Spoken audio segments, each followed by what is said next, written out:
Okay, ever get that, like, mini heart attack when you're at airport security and you can't find your passport? Oh, yeah, like digging through your bag, sweating. Exactly.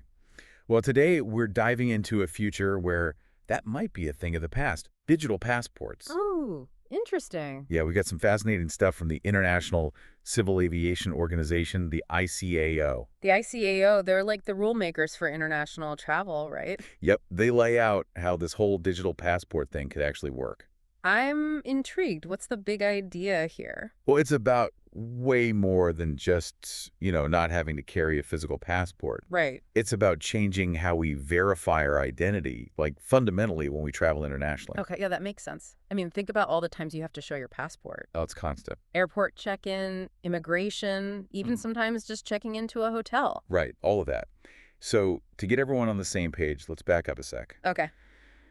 We all know the classic passport, that little booklet full of stamps, hopefully. Yeah, the ones that get more and more tattered the more you travel. Yeah, exactly. Yeah. But newer passports, you've probably noticed, they have a little microchip embedded in them. Yeah, I've seen those. I even have one myself. Right. So how does that even work? Well, it's actually been a gradual evolution. Well- We started with machine-readable passports, the ones with that, like, barcode-looking strip on the bottom. Right. Yeah, I never knew it that way. Yeah, that's the machine-readable zone, or MRZ. It has basic info like your name and passport number. Okay. Then came passports with embedded chips. They're called eMRTDs. eMRTD. Yeah, it stands for Electronic Machine-Readable Travel Documents. Catchy. Super catchy, yeah. But these chips can hold way more information than that MRZ strip. So is it like all my personal info is on that tiny chip? Pretty much. Things like your biometric data, your photo, even your fingerprints in some cases. Wow. So that little chip is like a super secure flash drive tucked into my passport. You got it. And that data on the chip, it's locked down tight with some serious encryption. Encryption. Okay, good. Yeah, each country that issues passports has a unique digital signature. Like a digital fingerprint. It's how they make sure the information is legit and hasn't been tampered with. Oh, that makes sense. Like a digital seal of approval. Oh, exactly. But let's get to the really futuristic stuff. This is what I find super interesting. The digital travel credential. DTC. DTC, yep.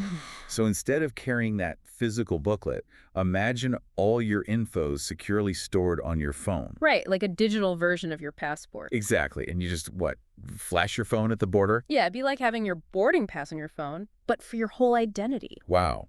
And the key here, right, is these DTCs, they have to meet these international standards set by, you guessed it, the ICAO. Yeah, standardization is huge.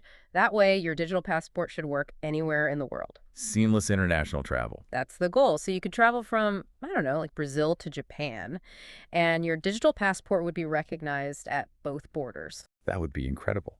But okay, I have to ask this question that's probably on everyone's mind. Hit me. Is this actually safe? What if someone hacks my phone, steals my info? That's a super valid concern. Security is obviously paramount, but the tech behind these DTCs relies on what's called public key infrastructure. Public key infrastructure, never heard of it. It's basically a fancy way of saying really, really strong encryption.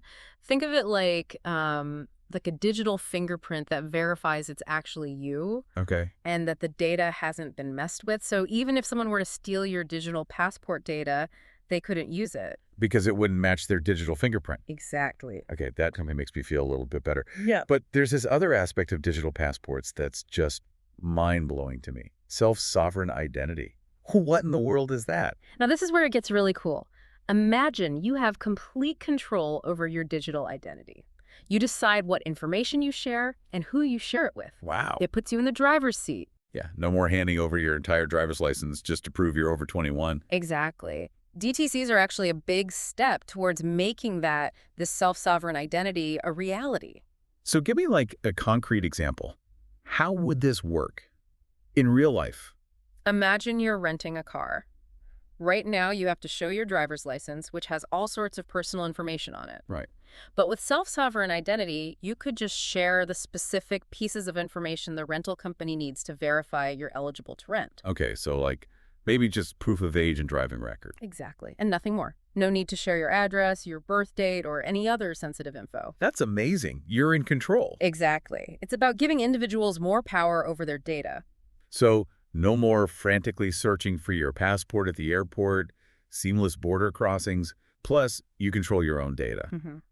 Are we living in the future or what? Is this actually going to happen? Well, while DTCs are still pretty new, several countries are running pilot Uh, programs.